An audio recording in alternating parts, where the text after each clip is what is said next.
قومی اسمبلی میں صدائے اپوزیشن گونج رہی تھی. مولانا فضل الرحمان بھی تھے, اسد کیسر بھی تھے. مولانا فضل الرحمان صاحب فرما رہے تھے کہ 2018 میں بھی اسمبلیاں بیچی اور خریدی گئیں اور 2024 میں بھی یہی معاملہ درپیش ہوا. اسد کیسر صاحب فرما رہے تھے کہ سارا اختیار محسن نقوی کے پاس ہے اور یہ جو ہے 9 مئی یہ تو آئی جی پنجاب کا اور محسن نقوی کا ڈرامہ ہے. پھر شہریار آفریدی صاحب کو سن رہا تھا میں 1-2 دن پہلے, وہ یہ فرما رہے تھے کہ پاکستان میں عمران خان اگر ڈیل کسی کے ساتھ کر سکتے ہیں تو وہ اسٹیبلشمنٹ ہے. رؤف حسن صاحب جو ہے پی ٹی آئی کے, وہ کہہ رہے تھے کہ 1.25 سال سے مذاکرات کی کمیٹی بنائی ہے مگر اسٹیبلشمنٹ کو کوئی رابطہ نہیں کیا, ہم اسٹیبلشمنٹ کے ساتھ بات کرنا چاہتے ہیں. پہلے سن لیں ذرا مولانا صاحب کیا فرما رہے ہیں, پھر میں آپ کو آج کے حالات بتاؤں ذرا. احمد اویس صاحب, طارق فضل چوہدری صاحب, مرزا سولنگی صاحب ہمارے ساتھ موجود ہیں. طارق فضل صاحب, آپ کے ایکس الائی مولانا فضل الرحمان کا بھی بیان میں سنوا رہا تھا, وہ کہہ رہے ہیں اسمبلیاں بیچی اور خریدی گئی, یہ پارلیمان عوام کی نمائندہ نہیں ہے. What's your take on it? بسم اللہ الرحمن الرحیم. کامران بھائی, گزارش یہ ہے کہ اسمبلی کے اندر ظاہر ہے مختلف موضوعات کے اوپر گفتگو ہوتی ہے. مولانا فضل الرحمان صاحب آج تشریف لائے, خاصی لمبی انہوں نے گفتگو کی اور انہوں نے اپنے ان خیالات کا اظہار کیا جو وہ اس سے پہلے بھی متعدد دفعہ مختلف فورمز کے اوپر کر چکے ہیں. مولانا صاحب اس پارلیمان کا پہلی دفعہ حصہ نہیں بنے اور نہ ہی اس سے پہلے وہ کبھی اپوزیشن میں رہے ہیں. موسٹ آف دا ٹائم تو ان کا گورنمنٹ میں ہی وقت گزرا ہے. لیکن بات یہ ہے کہ ایک سٹیپ اگر میں پیچھے چلا جاؤں, 2018 کی بات کریں تو اس وقت بھی مولانا صاحب جو جوائنٹ اپوزیشن کو لیڈ کر رہے تھے, جس میں ہماری جماعت بھی سر فہرست تھی, یہ طے پایا تھا کہ ہم اس پارلیمان کا حصہ ہی نہیں بنیں گے. 2018 کے الیکشن کے بعد بائیکاٹ کریں گے. لیکن پھر Pakistan Peoples Party, P M L N سب نے باہمی مشاورت سے فیصلہ کیا, مولانا فضل الرحمان صاحب کو قائل کیا کہ نہیں, سسٹم کو آگے لے کے چلنا ہے, پارلیمانی نظام کو آگے لے کے جانے کے لیے ہم پارلیمان کا حصہ بنیں گے. اس کے بعد ہم نے گورنمنٹ کے ساتھ یہ بھی کہا کہ ملک کے مسائل اگر آپ حل کرنا چاہتے ہیں پاکستان کے لیے تو ہم آپ کے ساتھ بیٹھیں گے, بات چیت کرنے کے لیے تیار ہیں. یہ ہوتا ہے ایک ڈیموکریٹک پروسیس. میں ان کی تقریر کے ایک ایک لفظ کو تو رسپونڈ نہیں کروں گا, لیکن میں یہ گزارش کروں گا کہ تمام ان کے جو خیالات ہیں وہ ان کی اپنی ایک رائے ہے جس کا بہت احترام ہے, لیکن بہت ساری باتیں ایسی ہیں جو حقائق کے منافی ہیں. ٹھیک ہے, آپ کو لگتا نہیں کہ اسمبلی بیچ اور خریدی گئی؟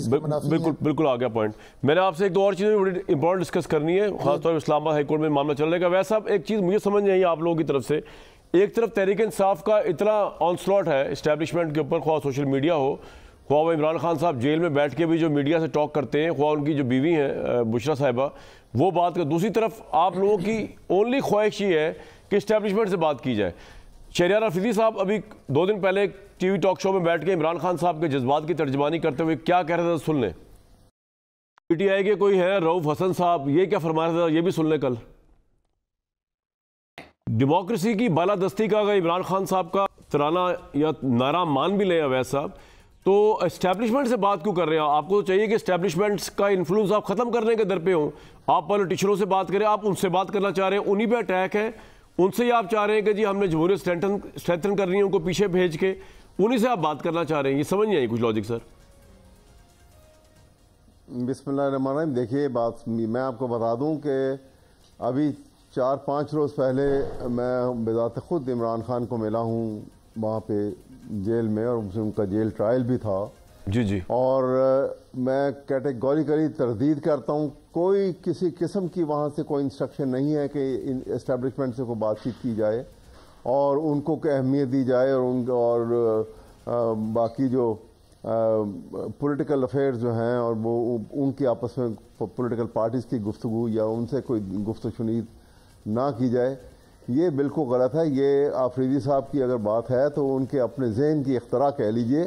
دیکھیے رؤف حسن تو کرتا دھرتا ہے اس وقت پاکستان تحریک انصاف کے جناب, وہ کہہ رہے ہیں 1.25 سال سے مذاکرات کی کمیٹی کرتا دھرتا ہے, آئی ڈونٹ نو کہ لیکن کرتا دھرتا ہے یہ سب, کیونکہ وہ جیل میں ہے, رابطہ ڈائریکٹ ہوتا نہیں ہے, بڑی مشکل سے جا کے وہاں ملنا بھی پڑتا ہے. تو یہ اس لیے جو جس کے ذہن میں آتا ہے, جو جس کے دل میں آتا ہے, وہ ایک بات کر کے چل پڑتے ہیں, اور کوئی یونیفائڈ پالیسی نظر نہیں آ رہی. یہ پرابلم جو ہے which is party is being undergoing گوئنگ, اس میں کوئی شک نہیں ہے. لیکن یہ حقیقت ہے کہ کوئی کسی کی طرف سے, ابھی آپ دیکھیں آج ہی چیئرمین جو ہے گوہر علی خان نے بھی اور اس کے ساتھ عمر ایوب نے، دونوں نے کیٹیگوریکلی ڈینائی کیا ہے اس بات کو، ٹیلی ویژن کے اوپر آ کے ڈینائی کیا انہوں نے، میڈیا کے سامنے آ کے ڈینائی کیا آج. اس لیے یہ کوئی اس میں حقیقت نہیں ہے. اور ہم تو چاہ رہے ہیں، بلکہ ہم تو یہ چاہتے ہیں کہ کانسٹیٹیوشن کی اتھارٹی جو ہے وہ ریوائیو ہو اصلی صورت کے اندر. کیسے؟ اور کوئی ادارہ جو ہے وہ اس کو وہ یہ اپنے آپ کو نہ سمجھے کانسٹیٹیوشن سے اوپر. رائٹ. طارق فضل صاحب، ہمارا تو یہ اصولی موقف ہے. تو لیکن آپ طارق فضل سے بات کرنے کو تیار نہیں ہیں، مطلب پولیٹیکل پارٹی سے ان سے تو آپ بات نہیں کر رہے، خود بخود ہی آپ کہہ رہے ہیں بحال ہو جائے جمہوریت. نہیں، ہم تو کہہ رہے ہیں، نئی بات سنیے نا. پولیٹیکل پارٹی سے تو بات یہ ہے، ہم پولیٹیکل پارٹی سے بات کرنے کو تیار ہیں، لیکن ہم کہتے ہیں کہ یہ میگنینمٹی تو جو حکومت سنبھال کے، چاہے وہ فالس جھوٹی حکومت بنا کے بیٹھ گئے، لیکن جو بھی حکومت بنی ہوئی ہے میگنینمٹی تو ان کو دکھانی ہے. وہ ٹی او آر بنائیں، اپنا ہاتھ بڑھائیں کہ آئیں جی ہم بیٹھ کے ان کے اوپر آپ سے بات کرنے کو تیار ہیں، ہم بالکل اس کو رسپونڈ کریں گے. لیکن ایسا وقت تو آئے نہیں کیا انہوں نے.